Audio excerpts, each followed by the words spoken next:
Welcome to channel 5 news. Kavali పట్టణం కచ్చేరి మిట్టలోని సదరన్ తెలుగు బాప్టిస్ట్ చర్చి ఆవరణలో మినీ క్రిస్మస్ వేడుకలు అత్యంత వైభవంగా జరిగాయి.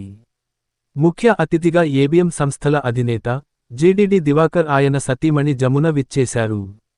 క్రైస్తవ సోదరీమణులు క్రీస్తు గీతాలు ఆలపించారు. చర్చి ఆవరణలో సందడి వాతావరణం నెలకొన్నది.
గారు దివాకర్ గారిని హైకోర్టు జడ్జిగా హైకోర్టు గారు వారిని కూడా ప్రేమపూర్వకంగా ఆహ్వానిస్తున్నాం.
శ్రీమతి చెమన రాణి దేవాకర్ గారికి సంఘపక్షంగా వందనాలు తెలియజేస్తున్నాను. ఈ సమయంలో కేక్ కటింగ్ వారు ఇద్దరు జరిగించకపోతున్నాం. ఆ కేక్ కటింగ్ ముందు అందరూ చాలాసేపు ఎక్కువసేపు మనం కూర్చున్నాం కనుక ఒకసారి లేచి నిలబడినట్లయితే శ్రీమతి ఎస్ జయశ్రీ రాజ్ కుమార్ గారు వచ్చి ప్రార్థన మనం నడిపించకపోతున్నాం. ప్రార్థన తర్వాత వారి కేక్ కటింగ్ ఉంటుంది. శ్రీమతి ఎస్ జయశ్రీ రాజ్ కుమార్ గారు.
Happy Christmas!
సందడితో సందడి, క్రిస్మస్ సందడి, సదరన్ చర్చిలో సందడి, సందడి సందడి.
అదే రీతిగా అందరూ అలాగే ఉన్నట్లయితే చివరిగా చిన్న ప్రార్థన ఆశీర్వాదం మనం తీసుకుందాం. మట్టి వంటి వారము, ధూళి వంటి వారము, దేనికి పనికిరాని వారు. మీరు ఎందుకు పుట్టారో తెలియదు, కానీ ప్రభువు మా చేత గొప్ప కార్యాలు చేస్తున్నారు. తండ్రి, వేదిక మీద ఉన్న దైవ జనాన్ని పేరు పేరు దీవించండి, ఆశీర్వదించండి. ప్రభువా, ఎస్టీబీసీ సంఘంలో ఇక్కడ వచ్చిన ప్రజలందరినీ, సంఘ సభ్యుల్ని, బయట నుంచి వచ్చిన వ్యక్తుల్ని, కొంతమంది విజయవాడ నుంచి కూడా వచ్చారని విన్నాం. ప్రభువు, వారందరినీ మీరు ఆశీర్వదించండి, పేరు పేరుని ఆశీర్వదించండి. ఈ యొక్క క్రిస్మస్ దినాన, క్రిస్మస్ పండుగ చేసుకునేందుకు ప్రీ క్రిస్మస్ లో వీళ్ళందరినీ మీరు ఆశీర్వదించిన విధానం బట్టి మీకు వందనాలు. పేరు పేరు దీవించండి, ఆశీర్వదించండి, కుటుంబాన్ని బలపరచండి. ఎవరైతే వ్యాధితో ఉన్నారో వ్యాధిని తీసివేయమని వేడుకుంటున్నాం. అలాగే ప్రభువా, ఎవరైతే కష్టాలు ఉన్నారో వాళ్ళని తీసివేయమని వేడుకుంటున్నాం. ఆ సమస్యను సాల్వ్ చేయమని వేడుకుంటూ ఉన్నాను. మట్టి వంటి వారిని ప్రభువా, నా మటుకైతే బ్రతుకుట క్రీస్తే, చావైతే లాభమని నేను నమ్ముతూ ఉన్నాను. నా తండ్రి, ఎవరైతే నీ కొరకు ప్రార్థిస్తున్నారో, నిన్ను నమ్ముతున్నారో, నిన్ను గర్పరుస్తున్నారో వాళ్ళని ద్రోహం చేయమని అనుకుంటున్నాను. ఆశీర్వదించండి. వాళ్ళ కుటుంబాల చుట్టూ మీరు పంచవేయమని వేడుకుంటూ ఉన్నాను. వాళ్ళ బిడ్డను దీవించండి, ఆశీర్వదించండి. ఈ సంఘాన్ని ఉన్నతమైన స్థితికి మీరు తీసుకెళ్తున్నాను. మీకు వేలాది వందనాలు స్థుతులు చెల్లిస్తున్నాం. క్యాటరింగ్ వారికి, యూత్ వారికి, వేదిక పెద్దలకి, ప్రతి ఒక్కరికి నేను వందనాలు తెలియపరుస్తూ ఉన్నాను. ప్రభువా, వారందరిని ఆశీర్వదించండి, బలపరచండి. క్యాటరింగ్ ఇంకా అభివృద్ధి పొందాలని ఆశీర్వదించండి. ప్రభా, శ్రీనివాస రెడ్డి గారిని ఉన్నతమైన స్థితిని కల్పించారు, ఇంకా వారికి కల్పించమని వేడుకుంటున్నాను. అలాగే ప్రభా, ఎవరైతే బర్త్డే చేసుకుంటున్నారో, ఎవరైతే ఈ రోజు బర్త్డే ఉన్నారో వాళ్ళందరినీ కూడా మీరు ఆశీర్వదించి నూతన సంవత్సరాన్ని వారికి ఇచ్చినందుకు మీకు వందనాలు, స్తోత్రం చెల్లిస్తున్నాం. అటువంటి వారు ప్రభువా, ఎవరైతే బలహీనత ఉన్నారో, ఎవరైతే వ్యాధితో ఉన్నారో, ఎవరైతే ఫైనాన్షియల్ సమస్యలో ఉన్నారో, ఎవరైతే దీనస్థితిలో ఉన్నారో ప్రభా, వారందరినీ మీరు ఆశీర్వదించి వారిని బలపరచమని వేడుకుంటున్నాం. క్రిస్మస్ దినాల్లో అందరూ సంతోషంగా ఉండటకు, ఆనందంగా ఉండటకు బలపరచమని నేను ప్రభు నామమున వేడుకుంటూ ముగిస్తున్నాను తండ్రి. ఆమేన్. చాలా మంది పాస్టర్లు చూశారు, తాగుబోతులు చూశా, జోదగాళ్ళని చూశా, బీడి తాగేవాడిని చూశా, అబద్ధాలు చెప్పేవాడిని చూశా, మోసగాడిని చూశా, దొంగను చూశా, నీచులను చూశా, బైబిల్ పట్టుకొని చీట్ చేసేవాళ్ళు కూడా చూశా. అలాంటి జీవితం మాలో ఎప్పుడూ లేదు. చీట్ చేయం, ఒక ల్యాండ్ కబ్జా చేయం, ఒక బంగారం దొంగిలించాం, ఒక మనిషిని చాపనేంత వరకు సాయం చేయడం నా కుటుంబం. అందుకనే మేము వర్ధిల్లుతూ ఉన్నాం, ఆశీర్వదింపబడుతున్నాం. అలా ఇచ్చండి. దివాగా ఒక సింపుల్ మ్యాన్, మీలో ఒకటి నేను. ఈ సంఘం ఒకటి చేయటకు నాకు దేవుడు ఎందుకు నా చేతులు గొప్ప చెప్పాడు. ఇట్లా మేము చాలా సమస్యలు చేశారు, సాధన చేశాను. చాలా ఎన్నో కుటుంబం, ఎన్నో చెప్పలేను, గుర్తులేవు. నేను చేసిన సహాయం నాకే గుర్తులేదు. 1,00,000 కోట్ల రూపాయలు సహాయం చేశాను. నా మిస్సెస్ అప్పుడే ఉంటాను, ఎప్పటికైనా మరణించేది. కాబట్టి మన ఇంటికి గడప దొక్కితే, మనం దేనిని అడిగితే మనం అవకాశాన్ని వదులుకోవాలి. ఇది దేవుని యొక్క ఆజ్ఞ కాబట్టి వాడు ఇక్కడికి వచ్చాను అని నేను ఆశిస్తుంటాను, నేను నమ్ముతాను. నేను చాలా మందిని చదివిస్తూ ఉంటాను. అందరూ కూడా చెప్పేది ఒకటే, జీవితం చాలా డెలికేట్, జాగ్రత్తగా ఉండండి, దేవుణ్ణి ఆరాధిస్తూ ఈ కార్యక్రమాన్ని స్టార్ట్ చేయాలి. అలాగే ఈరోజు నేను ఒక వాక్యాన్ని చూశాను. ఇప్పుడు వచ్చేటప్పుడు జస్ట్ నేను ఒక వాక్యాన్ని చూసినప్పుడు నేను జస్ట్ నా మిస్సెస్ ఇంకొక వండర్ విషయం చెప్పాలి మీకు. కొద్దిగా సమయం తీసుకున్నాం, ఎందుకంటే మనం ఈ అవకాశం, ఈ సమయం దేవునితో గడపాలి. కాబట్టి నేనైతే దివారాత్రులు, నేను రాత్రి 3 గంటలకి 4 గంటలకు కూడా లేచి నేను సాధన చేస్తూ ఉంటాను. అందుకనే నేను విజయాలు సాధిస్తూ ఉంటాను. ఓటమి లేదండి, చూడలేదు. ఓటమి ఎప్పుడు చూడలేదు. యోహాను రాసిన మొదటి పత్రికలో 4వ అధ్యాయం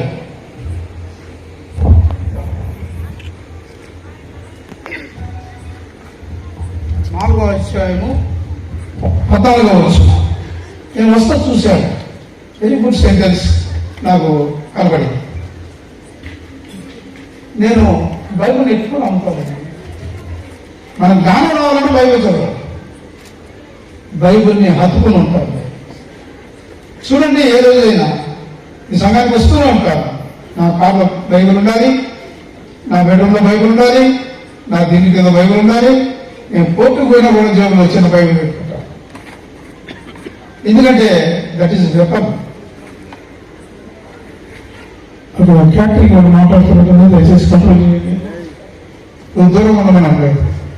మరియు తండ్రి 4:14 మరియు తండ్రి తన కుమారుని లోకరక్షకుడుగా ఉండుటకు పంపుట మేము చూచి సాక్ష్యం ఇస్తున్నాము. యేసు దేవుని కుమారుడని ఎవరు ఒప్పుకొనునో వానిలో దేవుడు నిలిచి ఉన్నాడు, వాడు దేవుని యందున్నాడు. దేవుడు యేసుక్రీస్తు ప్రభువారిని నమ్మితే మనలో దేవుడు ఉంటాడని ఈ వాక్యం చెప్తూ ఉంది. ఇది నేను వచ్చినప్పుడు జస్ట్ ఒక బైబిల్ చూస్తే ఆ సెంటెన్స్ కనపడదు. నిజమే, మనందరి హృదయాల్లో దేవుడు ఉన్నాడు, బట్ ఫాలో అయితే ఉంది దాంట్లో హ్యాపీనెస్, ఫాలో అయితే ఉంది దాంట్లో స్వీట్నెస్, ఫాలో అయితే ఉంది దాంట్లో హోలీనెస్. గుర్తుపెట్టుకోండి. మేము కష్టపడినప్పుడు ఎప్పుడున్నాడు నో, ఎవరికి నా కష్టమైతే నేను ఎవరికి చెప్పను. ఎన్ని కష్టాలో చెప్పలేను, ఎన్ని బాధలో చెప్పలేను. మనుషులు మనల్ని హింసిస్తూ ఉంటారు, తరుగుతూ ఉంటారు, మనల్ని రెచ్చగొడుతూ ఉంటారు. నా ముందు మిసమిత్ర వాళ్ళు చాలా మంది ఉన్నారు. నేను తలంచుకున్న రోజులు ఎన్నో ఉన్నాయి, నేను యుద్ధం చేసిన రోజులు కూడా ఉన్నాయి. యుద్ధం చేస్తే పరిగెత్తాడు, నేను తలంచుకుంటే వాళ్ళు వేస్తున్నారు. ఇది సమాజం. దేవుని యొక్క రూపం ఎలా ఉండదు, దేవుని యొక్క ఆలోచన ఎలా ఉండదు. మనం ఎంత మొదలుపెడితే దేవుడు అంత ఆశీర్వదిస్తాడు. దేవుడు మనలో ఉండాలి. దేవుడు యేసు ప్రభువారు మనిషి, ప్రతి శరీరంలో ఉన్నాడు, ప్రతి హృదయంలో ఉన్నాడు. ఎవ్వరు, నేను ఒక మాట అంటాను ఎప్పుడు, ఈరోజు వెల్విషర్స్, రేపు విరోధులు. అలాగే ఈరోజు విరోధులు, రేపు వెల్విషర్స్. అలా ఉంటారు. మనిషి తప్పని, దేవుడు శాశ్వతం. That is my faith. అలాగే నేను ఇంకొకటి కూడా చూసినప్పుడు ఈరోజు ఒక ఇంగ్లీష్ మెసేజ్ చూస్తూ ఉన్నా. జస్ట్ ఒక 20 minutes డ్రెస్ చేసుకుంటూ దాన్ని గమనిస్తున్నాను. మెసేజ్ గమనిస్తుంటే ఇద్దరం నెల్లూరు నుంచి వచ్చాం. షాప్ ఓపెన్ చేసి వచ్చాం, ఒక ఫర్నిచర్ షాప్. నా మిస్సెస్ హాస్పిటల్లో ఉంది, నా కూతురు ఐసీలో ఉంది. ఇప్పుడు రూమ్ షిఫ్ట్ చేశారు ఈరోజు. మన ఆదివారం నా కూతురు ఐసీలో ఉంది. నేను ఈ సమయంలో ఉన్నాను. ఎందుకు? నా కూతురు ఐసీలో పెట్టుకొని నా పెద్ద కూతురు తను సీరియస్ కండిషన్కి వెళ్ళింది. హెల్త్ పాయింట్ ఆఫ్ వ్యూ వీక్గా ఉంటుంది. ఆ పాప ఫిష్ వచ్చాయి, సీరియస్ అయింది. తల్లి హైదరాబాద్లో ఉంది, నేను కావాలో ఉన్నా. నా కుమారుడు, నేను, నాకు ఇంకా నా సంబంధించిన మనుషులు, నా మద్దతు, మా తమ్ముడు, వీళ్ళందరూ మా వామది వారి అందరూ బిడ్డలు కాపాడుకున్నారు. ఐసీయూలో జాయిన్ చేశాను. నా మిస్సెస్ వచ్చేసింది. ఆమెను అక్కడ పెట్టి నేను ఆదివారం సమయానికి వచ్చాను. నాకు థామస్ పాడిన పాప కన్నీరు తెప్పించింది. ఆ పాట చాలా హృదయాన్ని కలిగిస్తుంది. ఎందుకంటే నేను ఆ పాటని 35 సంవత్సరాల కిందటే విన్నాను. 35 సంవత్సరాల కిందటే విన్నాను. ఆ పాట జోషి అని ఒక క్రైస్తవ యువకుడు మా తమ్ముడు చనిపోయినప్పుడు పాడిన పాట. 1987 ఆగస్టు 20 నా తమ్ముడు బ్రేక్ ట్యూమర్తో చనిపోయాడు. మేము కుటుంబం అంతా చల్లా చెదేది, అయినా దేవుడు మమ్మల్ని నిలబెట్టాడు. ఆ టైంలో ఆ పాటలు విన్నాను. ఆ పాట విని కుటుంబం కుళ్ళిపోయింది, దిగులు పడిపోయింది, దిక్కులేని వాళ్ళం అయిపోయా. ప్రతి దినం ఆ పాటలు మేము తలుచుకున్నాము. అందుకని థామస్ గారు నేను మన సండే అడిగాను. నా బిడ్డ హాస్పిటల్లో ఉంది, ఆక్సిజన్ పైపులు పెట్టున్నారు, సీరియస్ కండిషన్లో ఉంది, మాట్లాడే స్థితిలో లేదు, నిద్రలో ఉంది. అది నిద్ర కోమా అనేది నాకు అర్థం కావట్లేదు. అయినా నేను సంఘానికి వస్తానని ప్రామిస్ చేశాను. 2 సార్లు నేను రాలేకపోయాను. ఒకసారి నా మ్యారేజ్ డే నా మిస్సెస్ హైదరాబాద్ ఉంది, అందుకని నేను అక్కడికి వెళ్ళాల్సి వచ్చింది. 2వసారి ఏదో సంస్థ పనుల మీద రాలేకపోయాను. అలాగే 3వసారి నా కూతురు ఐసీలో ఉంటేనే సంఘానికి రావాలనిపించింది. నాకు తెలుసు నేను దేవుని సేవలో ఉంటేనే నా బిడ్డ రికవరీ. నేను ఆ బిడ్డ మీద కూర్చోంటే రికవరీ కాదు. నేను సంఘంలోకి వస్తేనే దేవుని బిడ్డ, నా బిడ్డ దేవుడు ఆశీర్వదిస్తాడు, స్వస్థపరుస్తాడు, ఆయన రక్తంతో కడగబడతాడని నేను అనుకున్నాను. అందుకని ఆలయం వచ్చి కూర్చున్నాను. నా ఆలయానికి వెళ్ళాను. అక్కడ 20 minutes ఉన్నాను. వెంటనే ఇక్కడికి వచ్చేసాను మన సంఘానికి, ఎస్టీపీ సంఘానికి. నా మిస్సెస్ కూడా తెలియదు ఈ విషయం, నేను చెప్పడానికి సమయం లేదు. నా మిస్సెస్ ఐసీలో ఉంది 2 రోజులు నా బిడ్డతో. ఇప్పుడు రూమ్ షిఫ్ట్ అయిన తర్వాత నేను రిక్వెస్ట్ చేశాను, చర్చి వారందరూ ఆశపడుతున్నారు రా. నేను ఆ రోజు చర్చిలో ఉండబట్టే నా బిడ్డ రికవరీ అనేది నా confidence. That is the ST BC church, that is the church power. నాకు ఫోన్ వచ్చింది, ఈవినింగ్ ఇంటికి పోగానే రూమ్ షిఫ్ట్ చేశారు. సంతోషపడ్డాను. ఈరోజే చెప్పారు పైకి తీసేసారు.